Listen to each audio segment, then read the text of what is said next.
Alamin ang latest weather update ngayon dito sa Sir Aris Official Weather News Today. As of 4 in the morning ay huling namataan ang bagyong Julian, that's 265 kilometers hilagang kanluran po ng Itbayat, Batanes. Patuloy na humihina at 140 kilometers per hour, malapit dun sa kanyang mata at may gustiness hanggang 170 kilometers per hour. At mabagal pa rin po itong kumikilos pahilagang silangan at less than 5 kilometers per hour lamang po yung bilis nito.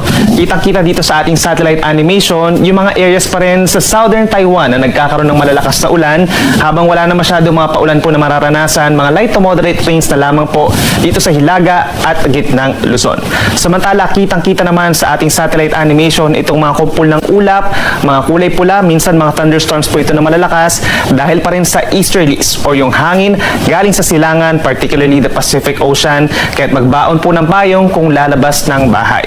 At wala naman tayong nakikita na ano pang panibagong weather disturbance or magiging bagyo hanggang sa weekend sa paligid ng ating Philippine Area of Responsibility. Base po sa pinakahuling track ng Pag-asa, kikilos pahilagang silangan po itong si Bagyong Julian ng mabagal. Posibleng pumasok ng ating area of responsibility this morning at pagsapit po ng tanghali or hapon ay maglandfall sa may southwestern Taiwan. Patuloy pa rin itong ihina and possible na severe tropical storm na lamang dahil may kalamigan na po yung karagatan sa paligid ng Taiwan at mas hihina pa ito pag landfall dahil bulubundukin na lugar po itong southern Taiwan. Estimated location po pagsapit po bukas ng madaling araw, 290 kilometers north-northwest of Itbayat, Batanes.